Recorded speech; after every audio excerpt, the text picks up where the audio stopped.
तो कहा जाता है कि अगर किसी इंसान को शरीर पर अगर खरोच दोगे ना तो समय के अनुसार खरोच मिट जाता है, लेकिन किसी के दिल पर खरोच खरोच दिया जाए ना तो कभी मिटता नहीं है। दोस्तों, मैं ऐसा मनीष कश्यप के लिए कह रहा हूँ।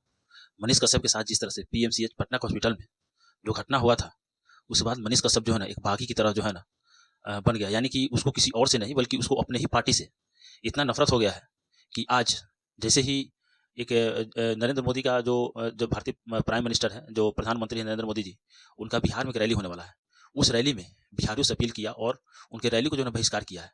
कहने का मतलब है कि उनको बीजेपी से जो है एकदम दिल फट गया है। ऐसा इसलिए हुआ कि जैसे ही मनीष कश्यप के साथ जो पीएमसीएच पटना में जो घटना हुआ था, तो उसको उम्मीद था कि कोई तो नेता आएगा जो हमको जो है यहाँ से बचाएगा और हमें इंसाफ दिलवाएगा। लेकिन मनीष कश्यप ने जैसे ही समय बीता और देखा कि जो है ना कोई आया नहीं, तो मनीष कश्यप जो है ना आज पूरी तरह से ये बताया है कि कैसे जो है ना एक बिहारी को जो है ना वोट बैलेंस के रूप में लोग प्रयोग करते हैं। उन्होंने ये बताया कि जैसे ही नरेंद्र मोदी जी जो महाराष्ट्र या गुजरात में जाते हैं, तो वहाँ पर इतना लोग नहीं पहुँचते जितना बिहार में उनके रैली को पहुँचते हैं। उन्होंने प्रधानमंत्री को कोई दोष नहीं दिया, लेकिन उन्होंने ये बताया कि जो निचले स्तर के जितने भी नेता हैं, नरेंद्र मोदी को ऐसा लगता है कि जब रैली में उनके जब 7 लाख 5 लाख जो लोग पहुंचते हैं, तो उनको लगता है कि शायद बिहार को लोग मुझे पसंद कर रहे हैं। लेकिन ऐसा नहीं है। उनका मानना है कि ऐसा नहीं होता है, बल्कि जितने भी लोग जो उनके रैली में जाते हैं, सभी लोग को कहीं ना कहीं जो है पैसे दिया जाता है।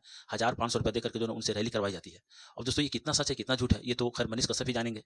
लेकिन जिस तरह से वो आज बात कर रहे थे, शायद हमको लगता है कि मनीष कश्यप का जो है ना पूरी तरह से बीजेपी से जो है एकदम दिल फट गया है। और वह जो हमको लगता है कि आने वाले समय में वह पार्टी भी छोड़ देंगे और पार्टी को बहिष्कार भी किए हुए हैं।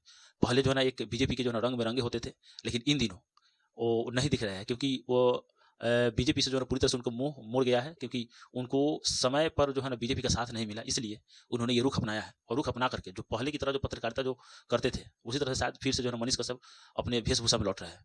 तो मैं मनीष कश्यप से एक ही बात कहना चाहता हूँ कि समय के अनुसार परिवर्तन जरूरी है। अगर अब उनमें परिवर्तन हुआ है तो कहीं ना कहीं वो सोच करके जो है ये परिवर्तन लाए होंगे। उन्होंने ये भी बताया कि अगर किसी हॉस्पिटल में, चाहे किसी कॉलेज में, चाहे कहीं भी, अगर आप आरजेडी चाहे जदयू के कोई नेता फोन करता है तो उसका काम हो जाता है। लेकिन उन्होंने बीजेपी पर निशाना साधते हुआ कि अगर बीजेपी कोई नेता अगर कॉल करता है तो उसका काम नहीं होता। यानी कि इसे ये पूरी तरह से पता चलता है कि बिहार में बीजेपी का वर्चस्व नहीं है, केवल जो है एक पार्टी के रूप में वो काम कर रहे हैं और अपना जो है भूमिका निभा रहे हैं। लेकिन जो एक बीजेपी का जो वर्चस्व होता है वो बिहार में उसका दिख नहीं रहा। यानी कि जो दमखम होना चाहिए, उस प्रकार जो है बीजेपी के यहाँ दमखम नहीं है।